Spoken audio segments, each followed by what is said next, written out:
Hi viewers, welcome to our channel. ప్రస్తుతం మనతో పాటు ప్రముఖ ప్రొడ్యూసర్ నటికుమార్ గారు ఉన్నారు. ఒకసారి మాట్లాడదాం. సార్ నమస్కారం సార్. సార్ మరి యాత్ర 2 మూవీ రిలీజ్ అయింది. మరి యాత్ర పరిస్థితి ఏంటి? కొంతమంది చెప్పడం కూడా చూస్తున్నాం, సజ్జల గారు కానివ్వండి, అంటే చాలా ఎమోషనల్గా ఉంది సినిమా, ఏడిపించేస్తాను కూడా అంటున్నారు. మరి మీ ఒపీనియన్ ఏంటి సార్ ఈ సినిమా పైన? ఇప్పుడు నా మాట అండి, రాజశేఖర్ రెడ్డి గారి పాలన కానీ, రాజశేఖర్ రెడ్డి గారి నాయకత్వాన్ని కానీ, రాజశేఖర రెడ్డి గారి కుటుంబాన్ని కానీ ఎవరో ఏలైతే చూపించారు, జగన్మోహన్ రెడ్డిని తప్ప కదా. మేము ఎప్పుడు యాత్ర 2 కాదు, యాత్ర 2 కానీ నిజ జీవితంలో కానీ రాజశేఖర రెడ్డి గారి కుటుంబం మీద ఎవరో కూడా వ్యక్తిగతంగా కూడా మాట్లాడలేదు. జగన్మోహన్ రెడ్డి గారి అనుచరులే, జగన్మోహన్ రెడ్డి గారి మనుషులే వైఎస్ షర్మిల గారిని వైఎస్ సునీతమ్మని అవ్వచ్చు, వివేకానంద రెడ్డి గారిని అవ్వచ్చు, వాళ్ళే జగన్మోహన్ రెడ్డి గారి తరపు నుంచి మాట్లాడారే తప్ప ఎవ్వరూ మాట్లాడలేదు. జగన్మోహన్ రెడ్డి గారు అసలు శిశురైన వారసుడు ఆయన అనుకోవడం ఆయన తప్పు. షర్మిలమ్మ కూడా వారసురాలే. కనుక మన పేటెంట్ హక్కు రాజశేఖర రెడ్డి గారిది. భారతదేశంలో రాజశేఖర రెడ్డి గారి ప్రతి అభిమాని వారసుడే. కాంగ్రెస్ పార్టీ హక్కు రాజశేఖర రెడ్డి గారి ఫోటో, ఎందుకంటే రాజశేఖర రెడ్డి గారి సీఎం చేసింది కాంగ్రెస్ పార్టీ, పీసీసీ అధ్యక్షుడు 2 సార్లు చేసింది కాంగ్రెస్ పార్టీ, 7 సార్లు ఎంపీ చేసింది, ఎమ్మెల్యేలు చేసింది, ఎంపీ చేసింది కాంగ్రెస్ పార్టీ. కనుక కాంగ్రెస్ పార్టీకి హక్కు ఉంది. కనుక మనం యాత్ర 2 తీసారా, ఎమోషనల్ చూపించారా, దానికోసం నేను డిస్కస్ చేయట్లేదు. చాలామంది ఏదో అపోహపడుతున్నారు. నేను యాత్ర 2లో 2 విషయాలు మాట్లాడాను. ఒక వ్యక్తిని కించపరచడానికి, అపోజిషన్ పార్టీని తిట్టడం కోసం ఈ సెన్సార్ ఆఫీసు అందుకు పనిచేస్తుంది. సినిమాని చూడకుండా కూడా సర్టిఫికెట్ ఇస్తుంది. ఒక rules and regulations, guidelines, amendments ఇవన్నీ ఉన్నాయి కదా. 1973 సినిమాటోగ్రఫీ యాక్ట్ కానీ, సెన్సార్ గైడ్లైన్స్ కానీ అవి వర్తించవా అని అడిగాను. వర్తిస్తాయా వర్తించవా అని సెన్సార్ ఆఫీసు చెప్పాలి, వర్తించి చైర్మన్ గారు చెప్పాలి, సీఈఓ గారు చెప్పాలి. Is a right. నేను అడిగే రైట్ ఈరోజు నాట్ ఓన్లీ యాత్ర, నేను సుప్రీంకోర్టు దాకైనా పడతా. సెన్సార్ ఆఫీసర్ గారు ఆమె ఎవరో నాకు పరిచయం లేదు. Is a post, is a regional officer post is valuable. ఆమె ఎవరో నాకు అనవసరం. ఆమె వైసీపీ కార్యకర్త, లేకపోతే ఇంకొకలా, లేకపోతే మరి ఎవరన్నా నాకు అనవసరం. అది ఆ పోస్ట్లో కూర్చున్నప్పుడు మీరు 70 సినిమాలు ఉన్నాయి. 70 సినిమాలకి పెద్ద సినిమాకు ఒక రేటు, చిన్న సినిమాకు ఒక రేటు, ఎమర్జెన్సీకి ఒక రేటు, నాన్ ఎమర్జెన్సీకి ఒక రేటు, లేకపోతే 68 రోజుల నుంచి ముందుగా తీసుకొస్తే ఒక రేటు, ఏవైనా ఫిక్స్ చేశారా? ఆ 70 సినిమాలని మీరు చూడకుండా ఎమర్జెన్సీగా ఈ సినిమానే చూడటానికి కారణం ఏంటి? సెన్సార్ సర్టిఫికేట్ ఇంత కంప్లైంట్లు ఉన్నా కూడా, ఆల్రెడీ ఒక సినిమా కోర్టులో ఉంటుండగా కూడా ఎందుకు మీరు సెన్సార్ సర్టిఫికేట్ అంత అర్జెన్సీగా ఇవ్వాల్సి వచ్చింది, చూడవలసి వచ్చింది అనేదానికి నేను అడిగాను. అంతే తప్ప నేను సినిమాని గైడ్లైన్స్ ప్రకారం, రూల్స్ అండ్ రెగ్యులేషన్స్ ప్రకారం చూడమనే చెప్పాను తప్ప ఈజ్ అ పొలిటికల్ మూవీ. మొత్తం టోటల్గా స్క్రిప్ట్ చదివి దానికి ఎక్స్పర్ట్స్ని పెట్టి, ఆ పొలిటికల్ ఎక్స్పర్ట్స్ని పెట్టి ఎదుటి వాళ్ళని మనం కించపరచకుండా, మాట్లాడకుండా వాళ్ళని చూసి చేయమని ఒక చైర్పర్సన్గా చేసిన వారు జాతీయ పార్టీ నాయకులు ఉన్నారు, ఒక ప్రాంతీయ పార్టీ నాయకులు ఉన్నారు, 14-20 సంవత్సరాలు సీఎంలు ఉన్నారు, వీళ్ళందరూ ఉన్నారు. కాబట్టి వాళ్ళని కించపరచకుండా అలా చూసి సెన్సార్ గైడ్లైన్స్ ప్రకారం, రూల్స్ అండ్ రెగ్యులేషన్స్ ప్రకారం సినిమా చూసి ఇమ్మని చెప్పాం. అది తప్పని అనుకుంటే అలా. కానీ వాళ్ళు నాకు ఏదో మొత్తం ఒక 42 కేవెట్లు పంపించారు. Is a 42 కేవెట్స్. అంటే ఒక తప్పులేదు దాంట్లో. వాళ్ళు ఏదో రాఘవరెడ్డి ప్రొడ్యూసర్ అనుకుంటా, డైరెక్టర్ అండ్ ప్రొడ్యూసర్. అయితే ఆయన రెడ్డి, ఓకే, అభిమానంతో సినిమా తీసుండొచ్చు, తప్పులేదు. ఆయన వచ్చి మొత్తం 42 పంపించి సెన్సార్ సర్టిఫికెట్ నిన్న సాయంకాలం దాకా బయట గోప్యంగా ఉంచి, సెన్సార్ సర్టిఫికెట్ కూడా తెలియకుండా వాళ్ళు సర్టిఫికెట్ కేవెట్లు వేశారు. ఏదైనా సినిమా ఆపుతామేమో. ఎస్, మాకు ఆపటానిక ఇంకొకట, ఇవన్నీ కూడా మా రైట్ మాకు ఉంటుంది. మేము సినిమా ఆపమని అడగట్లే. సెన్సార్ ఆఫీస్ గైడ్లైన్స్ని ఎందుకు పాటించలేదు, రూల్స్ అండ్ రెగ్యులేషన్స్ ఎందుకు పాటించలేదు? మీరు థియేటర్గా అవ్వచ్చు, రేపు టెక్నికల్గా ఇంకొక ఉన్నాయి కదా అవన్నీ, అవి కూడా మేము చూడటానికి మా ప్రయత్నం మేము చేస్తాం.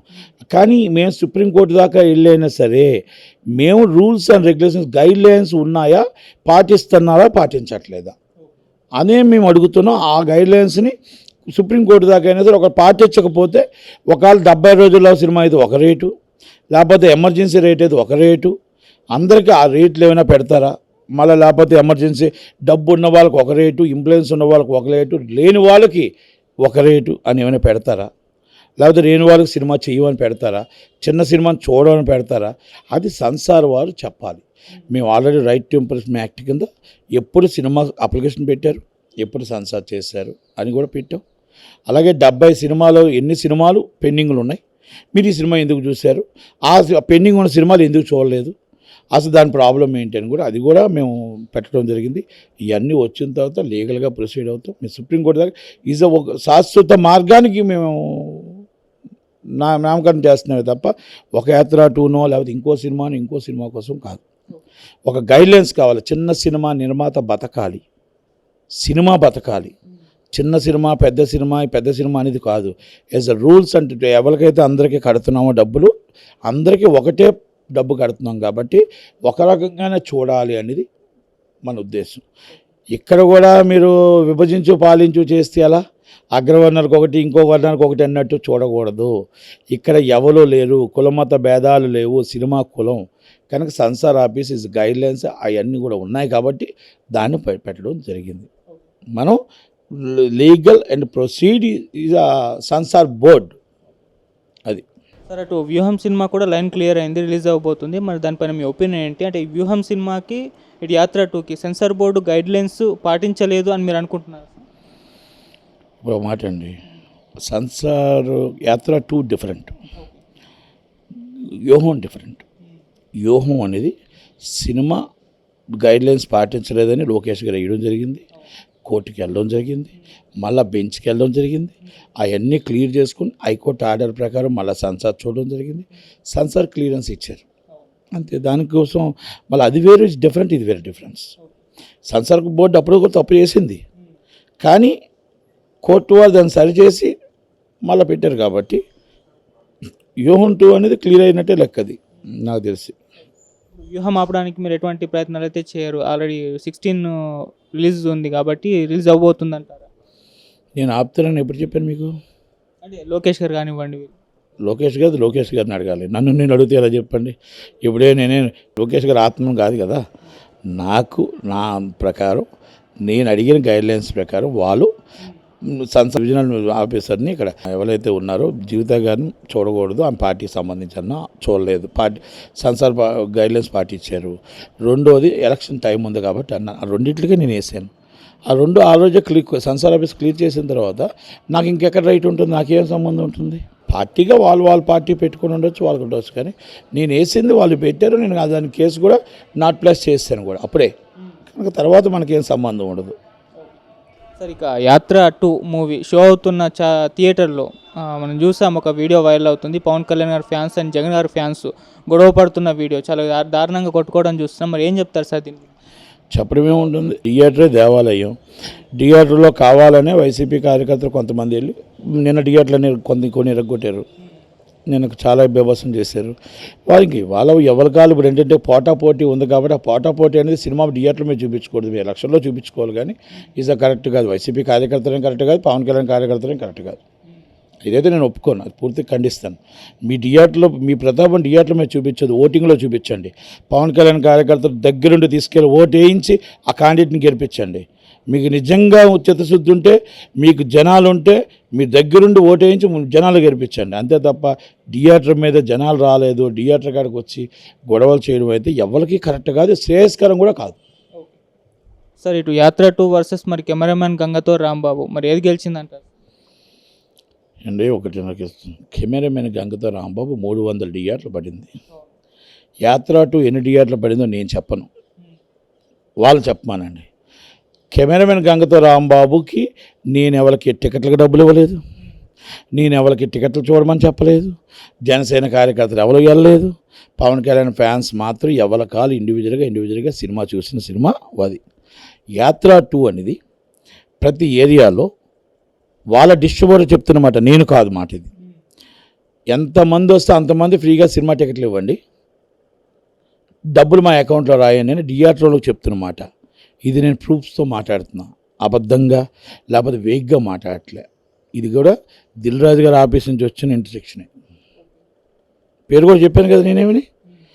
ఆ థియేటర్లోంచి ఉన్నది కాబట్టి నేను అవి కూడా చెప్పగలుగుతాను. కానీ ఏంటంటే సినిమా చూడమని చూపించడానికి వాళ్ళు ప్రయత్నం చేయడం తప్పలేదు. ఫ్రీగా సినిమా చూడమంటున్నారు, అయినా జనాలు రావట్లేదు.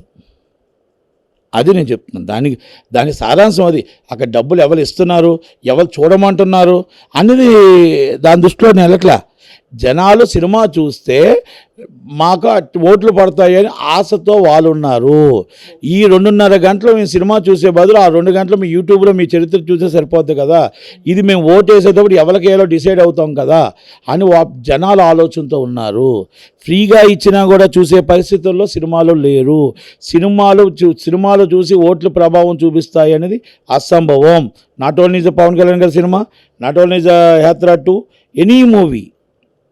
సినిమాలు మనం ఎంటర్టైన్మెంట్ కోసం తీస్తున్న సినిమాలే తప్ప ఈ సినిమా చూసి ఆ సినిమాలో ఆనందపడి ఆ ఓటు తీసుకెళ్ళి మనం వైసీపీకి వేద్దాం, ఆ ఓటు తీసుకెళ్ళి మన జనసేనకి వేద్దాం, ఆ ఓటు తీసుకెళ్ళి టీడీపీకి వేద్దాం అని అనుకోరు.